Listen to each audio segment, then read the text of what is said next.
Yang saya hormati Romo Ramani, Ibu Bapak Guru, Bapak Ibu, orang tua, peserta didik Sekolah Bodhidharma, peserta didik Sekolah Bodhidharma, saudara-saudari sedharma, dimanapun berada yang mengikuti Puja Bakti live streaming ini. Selamat siang, Namo Sang Hyang Adi Budaya, Namo Buddhaya. Satu berkah karma baik yang sangat besar bagi saya, sehingga pada kesempatan hari ini saya dapat berbagi sharing Dharma pada Puja Bakti hari ini. Semoga ibu bapak serta anak-anak sekalian, saudara-saudari sedharma dalam kondisi yang sehat serta bahagia. Pada kesempatan ini saya mengambil tema menabur cinta kasih ya, karena ini sesuai ya, bulan Februari biasanya banyak yang merayakan kasih sayang gitu ya, hari Valentine. Tetapi selain itu juga di bulan ini kita ada momen-momen yang kebetulan bertepatan ya, ada perayaan Imlek, kemudian nanti tanggal 14 Hari Raya Valentine bagi yang merayakan. Kemudian ada satu yang penting bagi umat Buddha, yaitu salah satu hari raya dari 4 hari raya yang ada dalam agama Buddha. Hari raya apa itu? Mungkin anak-anak tahu ya, yang di rumah boleh dituliskan di kolom chat hari raya apa di bulan Februari ini. Ya, Hari Raya Magha Puja, benar ya, Hari Raya Magha Puja. Jadi Hari Raya Magha Puja memperingati satu peristiwa yang terjadi di bulan Magha. Kalau di bulan Masehi ya bulan Februari atau bulan Maret. Kebetulan di tahun ini di bulan Februari, yaitu tanggal 16 bulan Februari itu Hari Raya Magha Puja. Memperingati apa sih itu sebenarnya Hari Raya Magha Puja? Hari Raya Magha Puja memperingati peristiwa berkumpulnya 1250 biku yang semuanya arahat, semuanya ditahbiskan oleh Sang Buddha, yang semuanya hadir dengan tujuan yang sama. Ya, sungguh sangat luar biasa karena 1250 itu sangat banyak ya. Berbeda dengan kita peserta didik ini yang mengikuti di live mungkin hanya ratusan ya, tidak sampai ribuan. Ini 1250 dengan tujuan yang sama, ingin mendengarkan Dharma dari Sang Buddha.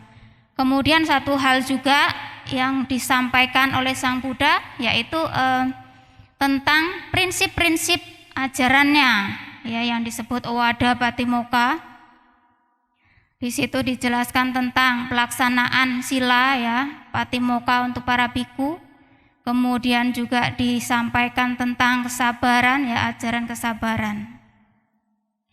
Berkaitan dengan hal ini, saya ingin menyampaikan tentang cinta kasih ya, cinta kasih yang merupakan bagian juga dari Dharma. Cinta kasih ini kalau kita bahas ya, kata cinta ini sering ya kita dengar kata cinta, jatuh cinta, kemudian cinta itu buta, kemudian kita mencintai hewan peliharaan, mencintai benda-benda, sehingga kalau sampai kita kehilangan hal itu, kita menderita, kita menjadi sedih, menangis dan sebagainya. Nah, cinta itu yang secara umum itu menimbulkan penderitaan, menimbulkan rasa sedih. itu adalah pengertian dari cinta yang biasa. Nah, apakah ada cinta yang nggak biasa? Nanti kita bahas bersama ya. Cinta yang biasa ini itu menimbulkan derita, dapat diibaratkan seperti duri yang nantinya bisa melukai kita, membuat kita menjadi menderita.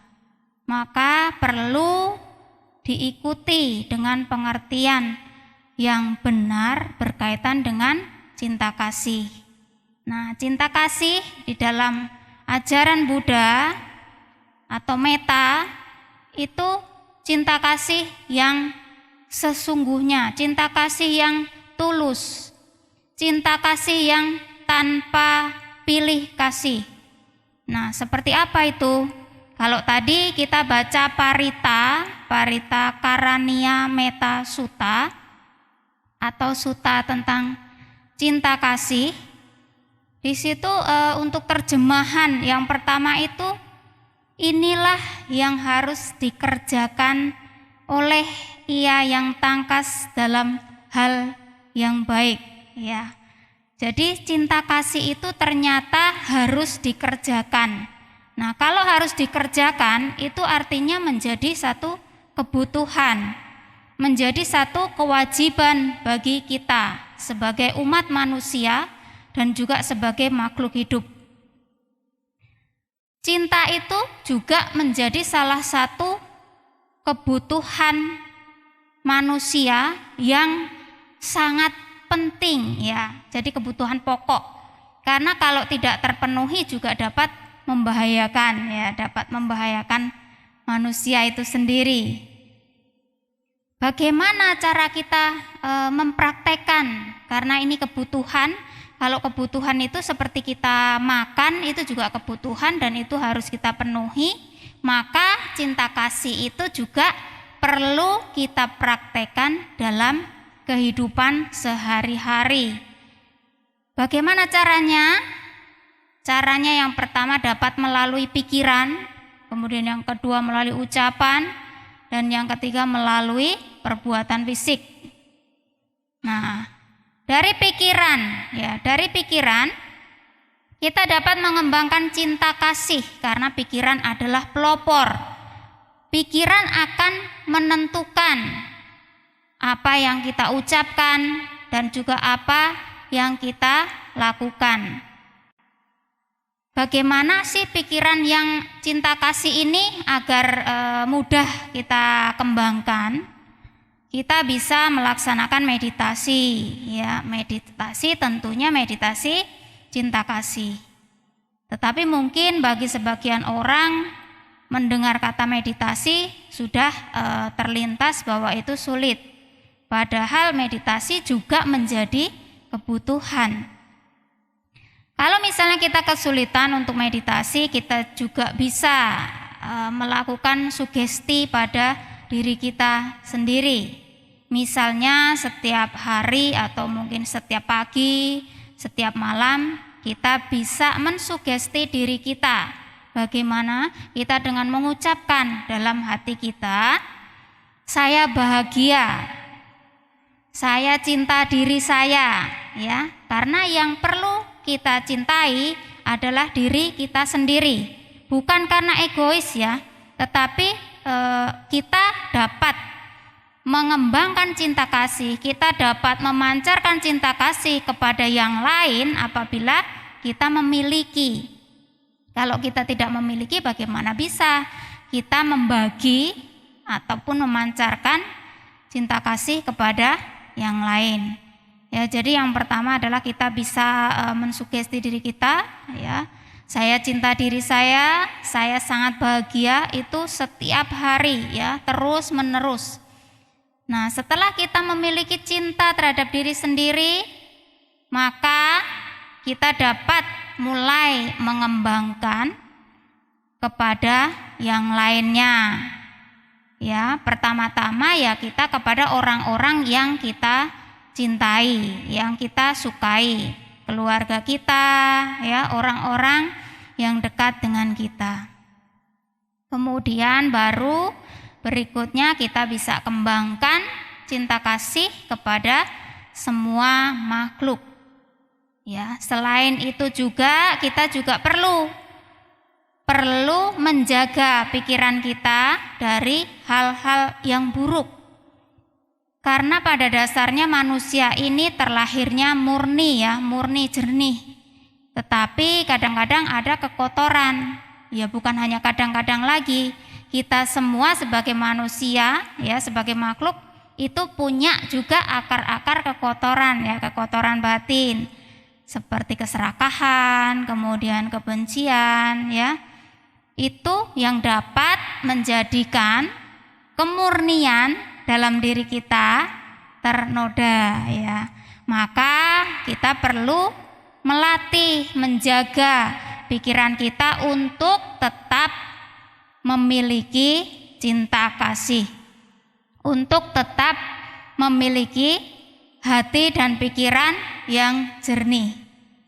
Ya, itu pengembangan cinta kasih melalui pikiran.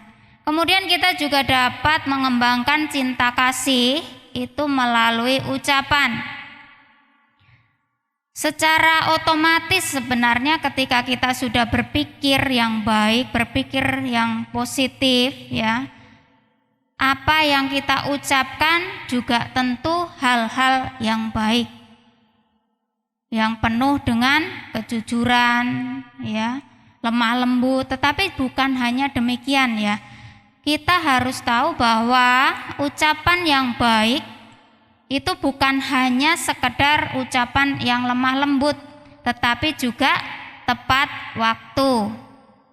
Kalau tidak tepat waktu, misalnya ada teman kita yang sedang bersedih, kemudian kita nasihati saat itu juga, barangkali teman kita itu akan menjadi tambah sedih mungkin, atau malah menjadi tidak suka. Tetapi kita bisa juga hanya dengan mendengarkan, hanya dengan menemani, itu sudah bisa membantu ya. Itu berkaitan dengan ucapan dalam pengembangan cinta kasih. Kemudian kita juga dapat lakukan dengan melalui perbuatan fisik ya, atau jasmani. Bagaimana caranya? Salah satunya dan yang pertama-tama utama mudah dilakukan yaitu dengan berbagi, memberi ya, berderma atau sedekah. Kenapa ini juga menjadi penting? Karena menjadi dermawan, suka berbagi, itu juga salah satu dasar dari cinta kasih. Dasar pengembangan dari cinta kasih. Memberi ini cukup mudah sebenarnya ya. Kenapa mudah? Karena kita berbicara memberi bukan hanya bentuk materi. Kita memberi bisa memberi senyuman ya kan. Ketemu orang kita menyapa, tersenyum. Mungkin kalau sekarang tersenyum nggak kelihatan ya, karena tertutup masker, tetapi kita tetap bisa memberikan senyuman ya kepada orang-orang yang ada di sekitar kita. Karena walau bagaimanapun energi cinta kasih dari kita tersenyum itu juga bisa menyebar ya, juga bisa menyebar ke sekitar kita. Oke, itu yang dapat dilakukan dari perbuatan ya, memberi, dan memberi. Itu juga yang disampaikan oleh Sang Buddha bahwa kita hendaknya suka memberi. Kenapa sih memberi? Karena dengan memberi kita akan mendapat. Bukan kita itu mendapat karena meminta, tetapi kita memberi dulu baru kita akan mendapat. Seperti kalau saya sering bertanya kepada anak-anak tentang pembagian ya, pembagian. Kalau yang ahli matematika kan biasanya ahli juga pembagian ya. Misalnya kalau pembagian ini 1 dibagi 1 itu berapa gitu, hasilnya 1 gitu ya. 1 dibagi 1 hasilnya 1. 1 dibagi 2 hasilnya setengah. Tetapi kalau 1 dibagi 0 ya, itu katanya tidak terdefinisi ya, tidak terdefinisi, tidak terhingga. Nah, ternyata memberi, berbagi itu perhitungannya sungguh luar biasa ya. Kalau kita memberi 1 berharap 1, kita akan mendapat 1. Kita memberi 1 berharap 2, ternyata kita dapatnya hanya setengah. Tetapi kalau kita memberi dengan tulus ya, dengan ikhlas, ternyata justru tidak terhingga ya. Itulah hukum dari alam semesta yang sungguh luar biasa. Jadi itu ya, berbagi cinta kasih, menabur cinta kasih di bulan yang penuh dengan cinta kasih juga.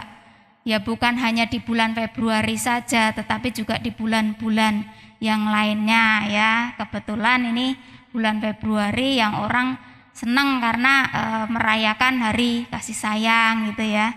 Itu. Jadi kita bisa mengembangkan cinta kasih mencontoh dari lebah.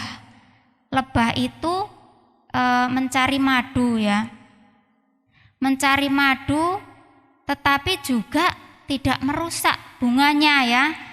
Justru meninggalkan kebaikan. Apa kebaikannya? Ternyata ada tanaman-tanaman yang membutuhkan adanya lebah ya. Tanaman itu dibantu proses penyerbukannya oleh lebah sehingga terbentuk benih-benih yang baru. Nah, berarti kan sungguh luar biasa ya. Ternyata lebah yang mengambil madu, yang madunya bermanfaat bagi manusia, masih juga dia memberi manfaat kepada tumbuhan, sehingga tumbuhan itu bisa bertumbuh lebih banyak ya dengan benih-benih yang ada itu. Ya, jadi kita bisa mencontoh lebah ya. Kita terlahir sebagai manusia itu untuk bermanfaat. Kita manfaatkan kehidupan kita yang kita juga nggak tahu sampai seberapa panjangnya umur kita. Kita bisa manfaatkan itu dengan berbuat kebaikan, utamanya dengan mengembangkan cinta kasih, yang tentunya cinta kasih itu kita mulai dari diri kita sendiri. Jadi itu yang ingin saya sampaikan pada sharing Dharma pada siang hari ini. Semoga dengan apa yang saya sampaikan ini bisa kita ambil manfaatnya dan bisa kita praktekkan dalam kehidupan sehari-hari kita ya. Mulai sekarang mari kita bersama-sama kita sugesti diri kita, saya cinta diri saya bahagia, kemudian kita pancarkan cinta kasih kita kepada semua makhluk. Sehingga kalau misalnya satu orang melaksanakan itu, kita bisa memancarkan cinta kasih kepada yang lain bahagia. Apalagi kalau semua siswa, semua yang mengikuti live streaming ini mengembangkan cinta kasih, maka kedamaian di dunia ini dapat kita capai. Demikian, apabila saya dalam berbicara ada salah, saya minta maaf. Itu kesalahan saya sendiri dan saya yang akan tanggung. Semoga dengan kebaikan ini kita semua menjadi semakin baik. Dengan segala kebaikan ini semoga semua makhluk turut berbahagia. Sabe sata bawantu sukitata. Sadu, sadu, sadu. Terima kasih. Namo Sang Hyang Adi Budaya. Namo Buddhaya.